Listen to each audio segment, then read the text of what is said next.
Coucou mes amours, bienvenue dans les chroniques de Malaika. Aujourd'hui, nous allons faire notre petite revue critique de la série de Michel, Un autre mauvais mariage, épisode 45. Ça commence avec la maman qui est assise au salon avec Hélène en train de visionner et Lisa et Ben descendent les escaliers avec la valise de Lisa. Et Hélène demande, Lisa, qu'est-ce qu'il y a avec la valise? Lisa dit, tu sais, le travail commence dans 2 jours, donc il faut que tu ailles me préparer. Hélène dit, oh, tu vas nous manquer. Lisa dit, vous aussi, vous allez nous manquer. Tu sais, j'aime trop votre famille. Et Hélène dit, nous aussi, on t'aime beaucoup. Vraiment, tu nous as vraiment aidé. Tu m'as aidé ici à la maison. Vraiment, c'était gentil de ta part. Et vraiment, ça me fait mal au cœur que tu es en train de partir. Elle dit, moi aussi, mais je serai là de temps en temps. Maintenant, elle dit, vous savez, comme je parle à pardon, nous devons essayons d'embrasser la paix. Vous savez, il faut qu'on embrasse la paix, mais pas au détriment de notre paix intérieure aussi. Donc, on ne peut pas embrasser la paix et puis on oublie notre propre paix à nous. Et maintenant, la maman dit, ma chère, tout ira bien, t'inquiète. Ben dit, mais bien sûr, tout ira bien parce que il va partir ce soir. Donc, il y aura la paix. La maman dit, Ben, je t'ai dit qu'il n'ira nulle part. C'est ton frère ira nulle part. Ben dit, dans ce cas, tu choisiras ton camp. Tu vas choisir d'où tu vas te mettre. Hélène dit, Ben dit oui. Oui, la maman a toujours préféré Marc par rapport à moi. Même comme je suis son fils biologique, la maman a toujours aimé Marc plus que moi. Et je suis toujours restée tranquille, je suis toujours restée calme. Mais je vais le faire pendant combien de temps? Dites-moi combien de temps? Hélène dit, Ben, hey, est-ce que tu as oublié tout l'enseignement que la maman nous a donné? Tu as oublié le respect? C'est quoi ça? Attends, tu as jeté tout ça dehors à travers la fenêtre ou quoi? Marc dit oui. Ben dit oui. J'ai oublié tout cela. Parce que Marc peut faire ce qu'il veut et il s'en sort, mais pas moi. Marc partira de cette maison avec sa femme, que vous le voulez ou pas. Et Lisa dit, hey, s'il te plaît, arrête. Il dit, hey, ferme ta gueule, ne parle pas. Je suis sérieuse là. Lisa dit, Marc, Ben, tu ne peux pas continuer comme ça parce que je sais que c'est ta collègue qui est en train de parler. S'il te plaît, calme. Et puis, Lisa continue, maman, il faut le laisser. Ben est juste impulsif. Ben dit, la maman dit, Lisa, t'inquiète. Je connais mon fils. Ne te dérange pas. Mais je te remercie beaucoup d'avoir été là pendant tes congés. Tu es vraiment une fille bien. Tu es une fille merveilleuse. Tu vois, comme tu as lutté pour notre famille, c'est comme ça que Dieu va lutter pour toi. Partout où tu pars, tu serais béni. Dieu va toujours te protéger. Donc, elle a fait une prière pour Lisa. Et puis, Hélène dit, viens là, viens m'embrasser. Lisa est venue faire, elle a embrassé Hélène, elle a embrassé la maman. Et puis, Ben et elle se sont dirigés vers la porte. Et maintenant, Hélène se retourne, elle dit vraiment, la belle-sœur avec qui je suis contente, j'ai le cœur en joie. Donc, tu es vraiment une fille bien. Bye bye. Il faut bien parler. En fait, bon voyage. Bye bye. Et puis, elle continue, elle dit pas comme les autres qui sont ici dans cette maison. Après, lorsque Ben part, Hélène dit, maman, j'ai peur. Ben est en train de changer. La maman dit, mais bien sûr, Marc a passé son temps à réveiller la bête aux gens, dans la vie des gens. Qu'est-ce que tu t'attends? Tu t'attendais à quoi? Et Hélène dit, non, la maman dit, et Ben est plus dangereux lorsqu'il est en colère. Et c'est ça que je n'aime pas. Je n'aime pas sa colère. Hélène dit, c'est vraiment mauvais parce que Ben n'est pas méprisant. Ben ne méprise jamais quelqu'un, mais pour que Ben se place pour te parler comme ça, maman, ça me fait peur. La maman dit, moi aussi. Maintenant, la prochaine scène montre Marc avec son beau-père chez son beau-père. Le beau-père dit, oui, tu as demandé à me voir. Marc dit, oui, monsieur, monsieur, je suis venu vous voir parce que j'ai besoin de votre aide. Et le monsieur dit, comment? Il dit, monsieur, j'ai besoin que vous puissiez parler à ma famille. Il dit, pourquoi? Et Marc dit, parce que j'ai besoin qu'il me laisse un peu de temps pour que je puisse trouver un endroit où partir avec ma femme. Parce que pour le moment, je n'ai pas encore trouvé un endroit et nous sommes censés quitter la maison ce soir. Et monsieur Chiquet demande, pourquoi est-ce que je ferais cela? Pourquoi ferais-je cela? Et monsieur Chiquet demande, pourquoi ferais-je cela? Et en plus, c'est ta famille, tu n'as qu'à les parler. Euh, Marc dit, monsieur, il vous respecte beaucoup et si vous voulez dire quelque chose, ils vont vous écouter, pardon, faites-le pour moi. Son beau-père dit, si tu étais quelqu'un que je connaissais, j'allais le faire. J'allais prendre mon téléphone et appeler Ben et Ben allait m'écouter. Mais toi là, je ne te connais pas donc, je suis désolée, je peux pas le faire. Je fais pas confiance aux gens que je connais. Marc dit, mais monsieur, c'est moi normal, ton beau-fils préféré. Et son beau-père, donc il quitte la chair, il s'incline vers Marc, il dit, Marc, si je n'ai pas une fille, comment pourrais-je avoir un beau-fils? Je n'ai pas une fille. Vous vous souvenez, l'épisode, je pense que c'était l'épisode 42, où Marc avait dit de ne pas se mêler de ses affaires. Donc, il ne se mêle plus de leurs affaires. Donc, maintenant, il a régné sa fille et il a régné son beau-fils. Et Marc reste là comme ça. Marc était perturbé. Il n'en revenait pas que son beau-père venait de lui dire cela. Maintenant, la prochaine scène nous montre Viviane qui est couchée, elle est en train de dormir et son téléphone sonne. C'est Nick qui appelle. Elle regarde, elle décroche.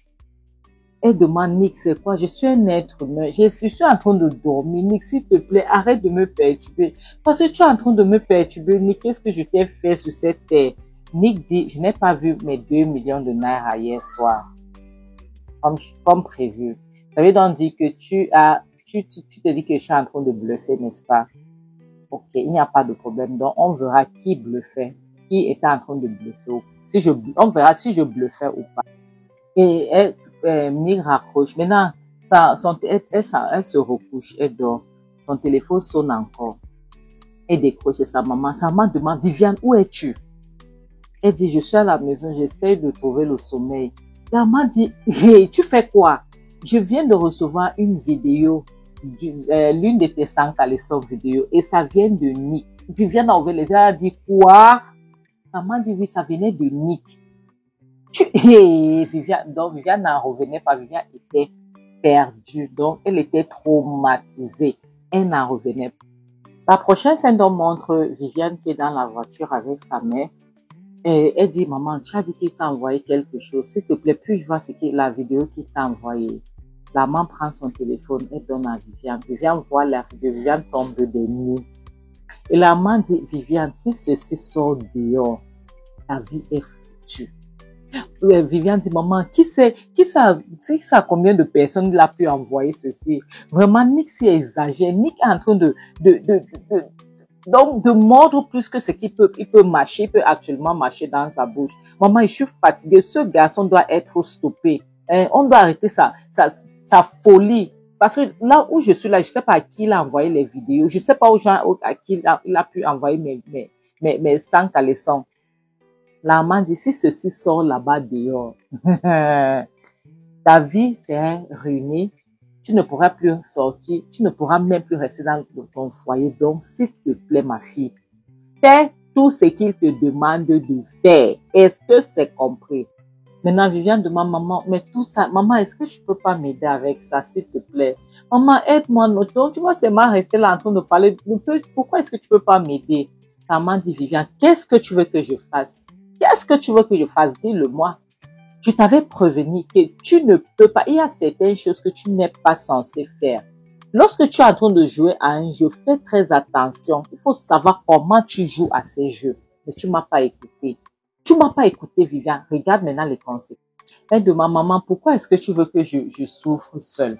C'est toi qui avais demandé que je puisse frapper le gars. C'est toi qui avais demandé que je fais toutes les mauvaises choses que j'ai fait au gars. C'est pour prendre son argent. Hein? C'est toi qui avais demandé que je puisse l'arnaquer. Pourquoi est-ce que, en plus, toi, tu as pris une grosse partie dans cet argent. Pourquoi est-ce que maintenant tu veux me laisser périr toute seule? Hein? Pourquoi est-ce que tu peux pas m'aider? Pourtant, tu peux bien m'aider. Tu as l'argent. Pourquoi est-ce que tu fais tout ça, maman? Pourquoi est-ce que tu fais ça? Et en parlant, maintenant, son téléphone sonne. Elle décroche, donc elle met le téléphone en haut-parleur pour que sa mère aussi puisse écouter. Sa mère lui dit, en attendant, ce n'est que chez ta mère que j'ai envoyé la vidéo. Mais si d'ici 20 minutes, je n'ai pas je n'ai pas mes 2 millions, même l'agent de sécurité de chez toi aura cette vidéo. Teste-moi et tu verras. Tu penses que je suis en train de blaguer avec toi? Je ne blague pas. Je fais une promesse et je tiens à ma parole. Donc, teste-moi et tu verras. Maintenant, je viens dire, et puis Nick raccroche. Je viens dire, maman, pardon. S'il te plaît, aide-moi. Aide-moi à avoir cet argent. S'il te plaît, aide-moi. La maman dit, moi, je n'ai pas l'argent. Je ne donne pas l'argent aux futilités comme ça. Moi, je n'ai pas l'argent à donner aux choses comme ça. Je viens dire, mais maman, comment est-ce que je peux me dire une chose pareille? Et puis elle dit, maman, tu peux pas me dire que tu n'as pas 2 ou 3 millions à me donner. La maman dit, je n'ai pas. La maman dit, en passant, tu as le code de ton mari, tu as sa carte. Donc, il faut sortir l'argent dans le compte là et tu remets à Nick. Elle dit, mais maman, j'ai déjà sorti plus de 10 millions de naira dans ce compte. Mon mari pourra s'en rendre compte. Sa maman dit, en passant, maintenant, la tête de ton mari est pleine. Il ne réfléchit pas. Il est en train de chercher là où vous allez vivre. Donc, il ne va même pas prêter attention par rapport à cet argent. Donc, sans l'argent là-bas, tu lui envoies. C'est tout ce que moi, je peux te dire. Sinon, moi, je n'ai pas l'argent à te dire. Maintenant, Viviane dit à sa mère, maman, tu me demandes de prendre, tu me conseilles de prendre l'argent dans le compte de mon mari. Même si je prends l'argent là et puis je paye, je ne vais pas m'en sortir. Parce que lorsqu'il va découvrir ça, elle me dit, ah, laisse ça. Et qu'est-ce qu'il va faire? Lorsqu'il s'agit de toi, ton mari perd la tête, il devient bête, il ne réfléchit plus. Donc, laisse, il faut faire ce que tu as à faire. Elle dit, maman, tu sais, dans ma vie, personne ne m'a jamais perturbé autant que Nick. Donc, Nick va partir, Nick va disparaître. Sincèrement, je ne peux pas te mentir. Sa maman dit, écoute-moi, ma fille, les choses arrivent dans la vie. Donc, il faut, à chaque situation, il faut juste savoir comment gérer. C'est comme ça, c'est la vie. La vie est pleine de problèmes. Et sa maman continue, ma fille, ça, c'est ta bataille. C'est la vie. La vie n'est pas facile. Donc, tu vas toujours bagarrer dans la vie. Donc, bats-toi et tu gagnes. Et la vie continue. Ainsi va la vie. Tu vois. La prochaine scène montre Mark qui est allé voir Chris. Tu vois, pour le supplier de parler avec Hélène. Il dit, Chris, s'il te plaît, parle avec Hélène. Tu sais que tu as une bonne relation avec elle et elle t'écoute. S'il te plaît, essaye de l'aider. Et aide-moi à lui parler parce que et Ben aussi l'écoute beaucoup. Comme ça, elle va pouvoir parler avec Ben. Et Ben va me laisser rester à la maison avec ma femme. Chris lui dit, tu sais, tu t'es mis dans cette situation que personne ne veut t'écouter parce que tu as régné ta famille. Marc dit, s'il te plaît, Chris, tu es mon dernier espoir. Tu sais, j'ai parlé avec ma maman et avec mon beau-père, mais ils ont catégoriquement refusé de m'aider. Personne ne veut me parler. Chris dit que, mais c'est ton problème. C'est ton problème. Je suis pas ton dernier espoir, s'il te plaît. Ça, c'est ton problème. Tu vois, et comme ça, la vie apprend les gens beaucoup de choses, donc la vie t'apprendra.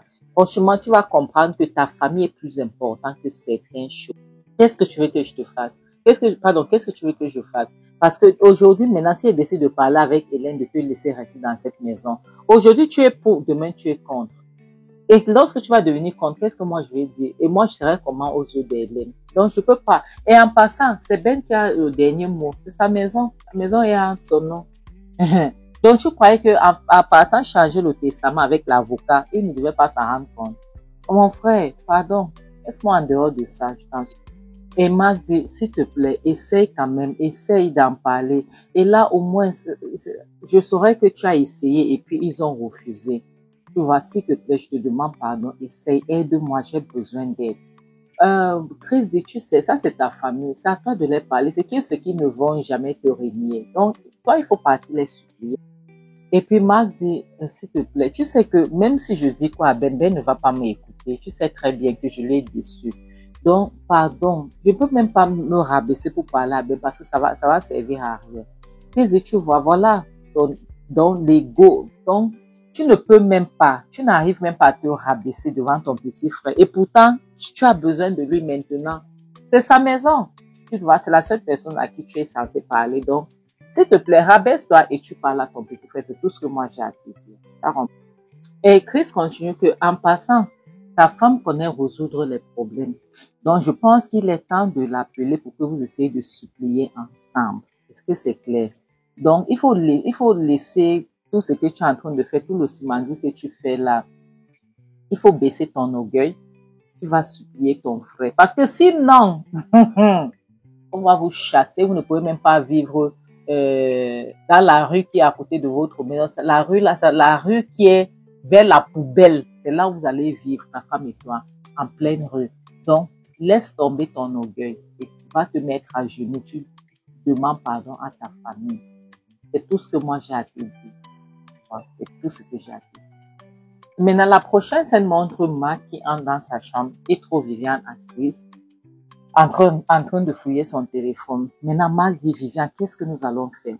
Je suis allée supplier ma maman, ton père, même mon ami Chris, que je croyais que c'était donc la dernière personne, donc la personne qui pouvait vraiment nous sortir de là, mais si ça dit niet, que je dois partir supplier ma famille, qu'est-ce que nous allons faire? Tu sais que d'ici au lever du jour, nous devons partir de cette maison. Qu'est-ce qu'on va faire? Viviane, qu'est-ce que nous allons faire? Viviane dit, elle se lève, elle dit, tu sais, lorsque je me suis mariée, je croyais que j'épousais un homme, un véritable homme qui va me défendre, qui serait là pour me protéger. Mais je me suis rendu compte que j'ai épousé une femmelette comme moi. Elle continue, elle dit, tu viens te placer si tu me demandes quel allons-nous faire? Est-ce que Ben n'est pas ton petit frère? Tu as le droit de lui dire stop. Tu as le droit de le commander de faire ce que tu veux, de lui dire n'importe quoi. Tu viens te placer là. Qu'est-ce que nous allons faire? Qu'allons-nous faire? Oncle Amadi est dans cette maison. En sachant qu'une copie de ce testament existait, pourquoi est-ce que tu n'avais pas cherché à mettre la main dessus avant de faire ce que tu étais en train de faire avec l'avocat? Tu viens te placer. Si tu peux même pas être un homme. Je me rends compte que j'ai épousé un bébé. Tu vois, même pas un homme. Et Ma te demande, attends, qu'est-ce que tu racontes? C'est toi qui m'as mis dans ce pétrin. C'est toi qui as demandé que je doive tout faire pour que nous puissions rester dans cette maison. Et maintenant, tu te places, tu dis que c'est de ma faute. Mais attends, tu es quel type de personne? Et elle dit, écoute-moi, d'ici demain, je n'irai nulle part. Tu as intérêt à aller faire ce que tu peux faire. Fais tout ton possible, mais je ne partirai pas de cette maison. En passant même, tu as l'habitude de lécher les bottes, non? Va lécher les bottes de qui que ce soit pour qu'on puisse rester dans cette maison. Tu dois tout faire. Tu es mon mari, je suis ta femme. Ce n'est pas mon problème. Fais ce que tu veux, mais je ne quitterai pas cette maison. S'ils veulent même que le rouge qui est dans les veines des gens là coule au sol, je ne quitterai pas cette maison. C'est tout. Et quand j'ai dit, depuis là, je me pose même la question, comment est-ce que j'ai fait pour finir avec un homme comme toi? Tu vois, en passant, je t'ai dit, j'ai les choses qui sont très importantes que je dois faire et que je suis en train de faire. Ma demande, attends, depuis là, tu ne fais que dire que tu as les choses très importantes à faire. Depuis que tu as découché, quel est plus important à faire que ce que nous sommes en train de faire là? Ce qui est, maintenant là, on risque d'être dans la rue. Hein? Viviane dit, écoute-moi, si tu veux, ne pars pas là-bas supplier ta famille. Si on nous chasse d'ici, moi, j'ai la maison de mon père auquel je veux partir vivre. Toi, où est la maison de ton père? Tu es là, tu as travaillé toute ta vie. Au lieu d'amasser l'argent, tu mets de côté. Tu travailles pour la famille. Tu ne mettais pas l'argent de côté. Aujourd'hui, on n'a nulle part où aller. Et maintenant, tu viens me parler ici que ne viens pas à côté de moi avec cette histoire. Ne tente même pas. Tu as compris, non? Elle dit, en passant, fais tout ce que tu peux. S'il faut même te mettre à genoux, mets-toi à genoux, tu supplies ta femme pour qu'on puisse rester dans cette maison. Et ne me perturbe plus avec cette histoire. Est-ce que tu as compris? Sinon, tu ne vivras pas longtemps pour raconter l'histoire. Il dit quoi? Elle dit oui. Viviane ne fait pas les menaces inutiles. Viviane ne fait pas les menaces vides. Maintenant, je prends action. Tu comprends? Donc, ne me perturbe plus avec cette histoire. Elle sort maintenant, elle s'en va. Mes amours, vous voyez, je suis très contente que tout ceci arrive à Marc. Comme ça, si au moins avec tout ceci, il va essayer de comprendre donc la femme qu'il a dans sa maison. J'espère bien, mais je doute fort. Je doute fort. Donc, mes amours, c'est ici qu'on va s'arrêter. Je vous dis merci beaucoup. Je remercie tous mes amours dans les pays où ils me suivent. Je remercie mes amours du côté de la France, la belle famille, le Bénin, Togo, Sénégal, Congo, Kinshasa, le State, le Burkina Faso, la Belgique, le Tchad, le Mali et le continent. Merci beaucoup, merci. Et je tiens à remercier mes amours qui sont toujours en train de commenter dans mes vidéos. Spécial coucou à Madame Mary Dubois du côté de la France, Charlotte Mankonko, Marie Unjo du côté du Togo, Colette Félicité, Lucie Sano, Zala Minata, Diallo, Augustine Akosi et Priska Kofi. Mes amours, merci beaucoup, 1000 fois merci. Et s'il vous plaît, si vous me suivez, n'hésitez pas à me le mettre en commentaire et votre pays d'où vous me suivez, comme ça je vous fais un petit coucou. Donc mes amours, comme je vous dis toujours, le mariage n'est pas un fin en soi. Si un mariage va vous prendre beaucoup, s'il vous plaît, votre santé mentale est plus importante qu'un mauvais mariage. Donc, c'est pour ça qu'elle dit toujours, mieux vaut être seul que d'être mal accompagné. En bon entendeur, salut, bisous, bye!